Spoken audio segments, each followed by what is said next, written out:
উহারা প্রচার করুক হিংসা বিদ্বেষ আইন জিন্দাবাদ, আমরা বলিব সাম্য শান্তি এক আল্লাহ জিন্দাবাদ। উহারা চাক দাসের জীবন, আমরা শহীদ দরজা চাই। নিত্য মৃত্যু বৃতহরা, আমরা মৃত্যু কোথায় খুঁজে বেড়াই। সম্মানিত উপস্থিতি, বাংলাদেশ ইসলামী ছাত্র শিবির এবং জামাতে ইসলামের বিরুদ্ধে এমন কোনো ষড়যন্ত্র নেই, এমন কোনো পরিকল্পনা নেই।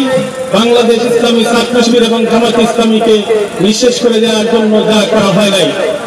সম্মানিত উপস্থিতি, আজকের এই রমজানের তাৎপর্য শীর্ষক আলোচনা অনুষ্ঠানে মেহমানবৃন্দ আলোচনা রাখবেন।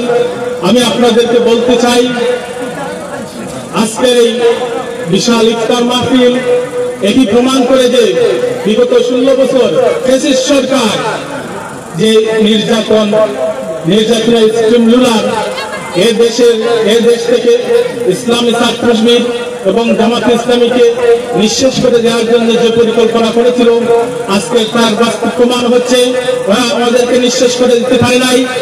তার জ্বলন্ত উদাহরণ হচ্ছে আজকের এই ইফতার মাহফিল। সম্মানিত উপস্থিতি, আমরা আরো বলতে চাই, বাংলাদেশ ইসলামী ছাত্র শিবির, বাংলাদেশ জামাতে ইসলামীকে নিঃশেষ করে দেওয়া যায় না। যারা বাংলাদেশ ইসলামী ছাত্র শিবির এবং জামাতে ইসলামীকে নিঃশেষ করে দেওয়ার জন্য পরিকল্পনা করেছিল, ষড়যন্ত্র করেছিল, ষড়যন্ত্রের বাস্তবায়ন করার জন্য সর্বোচ্চ চেষ্টা করেছিল। আমরা আজ চাক্ষুষ উদাহরণ, আমরা আজকে এখানে যারা আছি সবাই সাক্ষী, ওরা আজকে এই দেশ থেকে বিচ্ছিন্ন হয়ে গিয়েছে। সম্মানিত উপস্থিতি, তারা চেয়েছিল আমাদেরকে এদেশের জনগণ থেকে বিচ্ছিন্ন করে রাখার জন্য। আজকে আমরা সেটি দেখতে পাচ্ছি যে যারা আমাদেরকে দেশের জনগণ থেকে বিচ্ছিন্ন করতে চেয়েছিল, তারা আজকে দেশ থেকে বিচ্ছিন্ন হয়ে গেছে। সম্মানিত উপস্থিতি, আমরা আরো বলতে চাই, এদেশকে নিয়ে, এদেশের সার্বভৌমত্বকে নিয়ে আধিপত্যবাদী সাম্রাজ্যবাদী শক্তিরা ষড়যন্ত্র করে যাচ্ছে। সেই ষড়যন্ত্রের মোকাবেলায় বাংলাদেশ ইসলামী ছাত্র শিবির যতদিন বেঁচে থাকবে তার কোনো ষড়যন্ত্র সফল হবে না, ইনশাআল্লাহ। সম্মানিত উপস্থিতি, আমরা আরো বলতে চাই, আজকের এই রমজানে আমরা সিদ্ধান্ত নিব, বাংলাদেশ ইসলামী ছাত্র শিবির এবং জামাতে ইসলামী যে লক্ষ্যকে নিয়ে কাজ করে এদেশের সমাজকে সুন্দর করার জন্য যে লক্ষ্য তাদের নির্ধারণ করেছে, আপনারা সেই লক্ষ্যের সাথে আসুন। তারা যে কর্মসূচিগুলা প্রণয়ন করে সেই কর্মসূচির দিকে আপনারাও আসুন। সম্মানিত প্রিয় উপস্থিতি, আমরা আরো বলতে চাই, বাংলাদেশ জামাতে ইসলামী এদেশের মানুষকে নিয়ে গঠনমূলক কার্যক্রম অব্যাহত রেখেছে।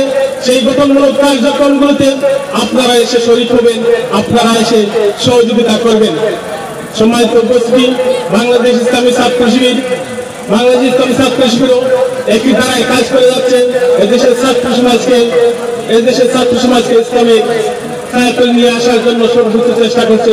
আপনারাও আপনাদের যারা অভিভাবক রয়েছেন, আপনাদের সন্তানদেরকে, আপনাদের ভাই বান্ধবদেরকে ছাত্র শিবিরের হাত তুলে দিন। আপনাদেরকে ছাত্র শিবির একজন নেক সন্তান উপহার দেওয়ার জন্য সর্বোচ্চ চেষ্টা করবে। একজন আদর্শ ছাত্র হিসেবে, একজন আদর্শ ছেলে হিসেবে, আদর্শ সন্তান হিসেবে আপনার সামনে উপহার হিসেবে দেওয়ার জন্য ছাত্র শিবির তার চেষ্টা করে যাবে, ইনশাআল্লাহ। সম্মানিত উপস্থিতি, আমরা শেষের দিকে বলতে চাই, আমাদের কাজ অব্যাহত থাকবে। আমরা আমাদের কাজের ক্ষেত্রে আমরা কখনো নীরব হব না, আমরা নিস্তব্ধ হব না। আমাদের যাত্রা হবে এক আল্লাহর বরকতের ঘোষণা দিয়ে এক মঞ্জিল খানের দিকে। সবাই দেখতে আমার কথা এখানে শেষ করলাম। আল্লাহ হাফেজ।